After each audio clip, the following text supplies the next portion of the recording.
Welcome back ناظرین، آپ programme ٹابو دیکھ رہے ہیں اور بڑی اچھی اب تک بات چیت ہوئی ہے. شمیلا، ہم نے بڑی بات کی ہراسمنٹ کے اوپر، ہم نے خواتین کی امپاور ہونے کی بھی بات کی، لیکن ہوتی ہوئی دکھائی نہیں دیتی اب بھی، باوجود اس کے کہ ایک بل بھی ہم لے کر آ گئے اسمبلی کے اندر اور پریزیڈنٹ صاحب نے اس کو سائن بھی کر دیا. سارے مسائل جوں کے تو ہیں. میں آج بھی یہاں سے باہر نکلوں گی، کوئی آواز کسے گا اور میں خاموشی سے پھر گھر چلی جاؤں گی. آپ کے پاس تو منسٹری ہے، شاید آپ کچھ کر لیں، لیکن میں کچھ نہیں کر پاؤں گی اور میں یہ ثابت بھی نہیں کر پاؤں گی کہ فلاں شخص نے میرے اوپر آواز کسی تھی. تبدیلی کہاں ہوگی؟ دیکھیں، جو آپ بات کر رہی ہیں کہ آپ یہاں سے باہر نکلیں گے، کوئی آپ کے اوپر کوئی آواز کسے گا، یہ پبلک پلیس کا ڈومین آ جاتا ہے، اس کا الگ ایک قانون ہے. لیکن دیکھیں، یہ چیزیں جب ختم ہوں گی، کتنے ہی قوانین آپ بنا لیں، اس میں بہتری ضرور آئے کہ ڈیٹرنس کریٹ ہوتی ہے کہ اب ایک ہتھیار ہے، ایک قانون ہے عورت کے پاس جہاں وہ کمپلین کر سکتی. پہلے تو تھا ہی نہیں. لیکن یہ جب ختم ہوگا، جب معاشرہ سے سینسٹائز ہوگا، آپ میں یہاں ہم تمام لوگ یہاں بیٹھے اس پہ بات کر رہے ہیں، آپ پروگرام کریں، this is the way society is sensitise on these issues. خواتین کو معاشی طور پر جب تک آپ مستحکم نہیں کریں گے، جب تک آپ ان کو امپاور نہیں کریں گے، اپنے پیروں پہ کھڑے نہیں کریں گے، وہ مردوں پہ ڈیپینڈنٹ ہوتی رہیں گی، اور جب تک مردوں پہ ڈیپینڈنٹ رہیں گی، وہ مردوں کے ہاتھوں پستی رہیں گی. اب حکومت کی بہت ساری چیزیں ہوتی ہیں، کبھی سراہا جاتا ہے، کبھی نہیں چاہتا. اب آپ دیکھیے کہ اگر بے نظیر انکم سپورٹ پروگرام ہے یا لینڈ لیس جو خواتین ہاریں، جس طرح آپ نے بات کی کہ جو زرعی خواتین جو کھیتوں میں کام کرتی، ان کو جب آپ زمین دیں گے اور ان کے نام پہ دیں گے، ان کے مردوں کے نام پہ نہیں، دے گیٹ امپاورڈ. نہیں، ان کو چھین نہیں سکتے نا، ان کے نام پہ، ان کے نام پہ نا. جب آپ اینٹی کاروکاری سیلز بنائیں گے، جو ہم نے 4 اضلاع میں بنائے ہیں، کہ ہم ان چیزوں کو ایڈریس کر رہے ہیں. آج ہم جانتے ہیں کہ یہ پرابلمز ہیں، یہ ایشوز ہیں، ان کو ہم ایڈریس کریں. اب اس کے اندر صرف حکومت کا کام نہیں رہ جاتا، اس میں آپ کی این جی اوز، آپ کی سول سوسائٹی، آپ کی میڈیا اینڈ یور جوڈیشری، کیونکہ سزا اور جزا کا تعین کرنا عدالتوں کا کام ہے.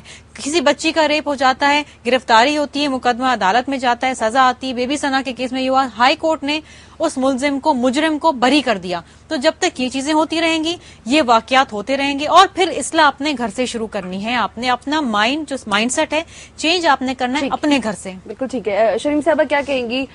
کافی ساری باتیں کہی ہیں. جی، باتیں بہت ہوئی ہیں، ظاہر ہے اس پہ یہ تو اس میں یہ کڑوی حقیقت ہے اور ہم سب کو مل جل کے کام کرنا ہے. لیکن ساتھ میں صحیح بات ہے، عورت کو بھی اب اپنی مظلومیت کی چادر اتارنی پڑے گی اور بہادری کے ساتھ آنا پڑے گا. دیکھیے، ٹھیک ہے، میں ہوں، فاطمہ ہے، آپ ہیں، آخر ہم نے بھی بہت کچھ برداشت کیا، لیکن ہم میدان میں ڈٹے رہے. تو ایک تو یہ ہے کہ ہم میدان میں ڈٹے رہیں اور ایک دوسرے کے لیے کام کریں، ہاتھ بڑھائیں، مضبوطی دیں. جو بات شرمیلا نے کی، میں آپ کو بتاؤں، یہ جتنی ہماری دیہی علاقوں میں جو کچھ اتنی ہنگامے ہوئے، اس میں میرے پاس اعداد و شمار نہیں ہے، لیکن صحیح مدد جو آئی ہے وہ لوگوں نے کی ہے، این جی اوز نے کی ہے. ان عورتوں کا ہاتھ تھاما ہے، ان کو پروٹیکشن دیا ہے، گھروں میں لا کر کے رکھا ہے.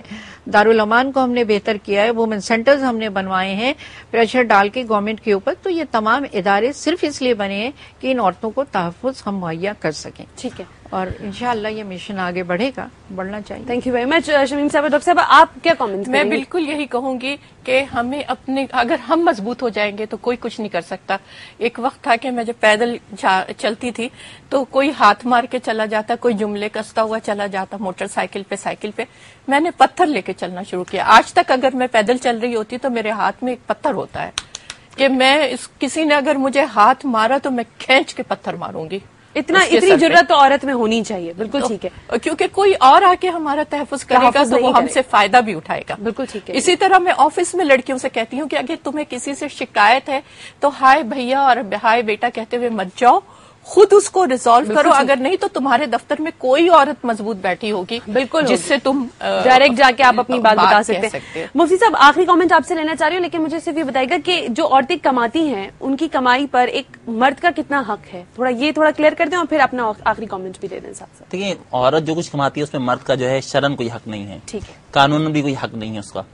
عورت اگر کما کے لاتی ہے، اس کی اپنی پراپرٹی ہے، اس کا اپنا بینک بیلنس ہے، وہ جس طرح چاہتی ہے اس کو خرچ کر سکتی ہے. شرعن اس مرد کا کوئی حق نہیں ہے. ایک چھوٹا سا میں سوال کرنا چاہ رہی تھی، کیونکہ آپ کا تعلق اس آبادی سے ہے جس کو ہم دہی کہتے ہیں اور ایگریکلچر کے حوالے سے. یہاں پر ہم دیکھتے یہ بھی ہیں کہ عورت کو اجرت کے حوالے سے ہم نے پیکج میں بھی دیکھا کہ پیسہ جو ہے اس کو کم دیا جاتا ہے اور توقعات اس سے بڑی زیادہ ہوتی ہیں. وجوہات اس میں دیکھیے، مین مسئلہ جو آتا ہے نا کہ عورت کا اپنا لیک آف نالج ہے. عورت کو یہی نہیں پتا کہ اس کی اجرت کیا ہونی چاہیے اور کس طرح اس کو اپنی اجرت کی ڈیمانڈ کرنی چاہیے. مثلا میں میرا تعلق زراعت کے علاوہ ان عورتوں بھی ہے جو چھوٹے چھوٹے کاروبار اور کام کرتی ہیں. تو میں مارکیٹنگ بینگ اے کنسلٹنٹ تو میں نے آبزرو کیا, جیسے ملتان میں بیٹھی ہوں, دکان پہ عورت اپنا کام بنا کے لائی, اب مارکیٹنگ ہے, دکاندار کیا واحیات بنا کے لائی ہو, یہ تو بکے گا نہیں, لے جاؤ, وہ اس طرح کی ڈی مورلائز کرتا ہے تاکہ ریٹ کم پڑے.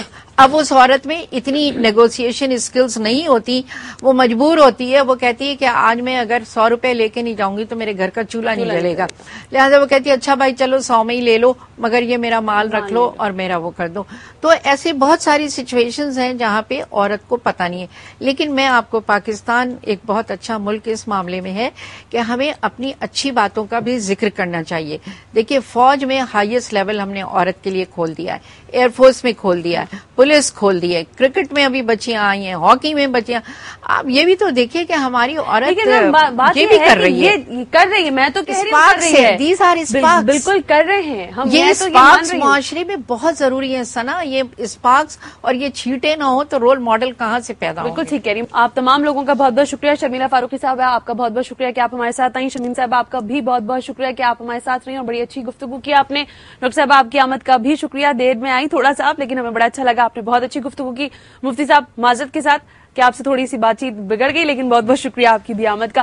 ناظرین, آج پروگرام کو میں نے کہا تھا کہ ہم ہمیشہ یہاں پر بیٹھ کر ٹیبو میں بہت سارے ایسے موضوع لے کر آتے ہیں, موضوعات پر بات کرتے ہیں جو کہ بڑے عجیب و غریب, بعض اوقات مجھے بھی لگتا ہے کہ کیا میں اس پہ بات کر بھی پاؤں گی یا نہیں, لیکن آج مجھے بڑی تسلی اور بڑا اچھا لگا بات کر کے, کیونکہ آج کسی چیز میں کہیں کوئی مبہم بات نہیں تھی, بڑی واضح باتیں تھیں, تحفظات کی بات تھی, ایک دوسرے کو سمجھنے کی بات تھی, اور ساتھ ساتھ یہ بات بھی تھی کہ ہم اور آپ بہتری کی امید بھی رکھیں گے اور اس کے لیے کام بھی کریں گے. یہ میرے چاروں پینلسٹ نے کہا. آج ہم نے بات کی کہ وہ عورت جو گھر سے باہر نکلتی ہے, اگر وہ مجبوراً نکلتی ہے تو بھی, اور اگر وہ باصلاحیت ہے اور نکل کر کوئی بہتر کام سر انجام دینا چاہتی ہے اور وہ باہر آ کر کام کرتی ہے, تو اس کو ہمیں اور آپ کو پروٹیکشن دینی ہے.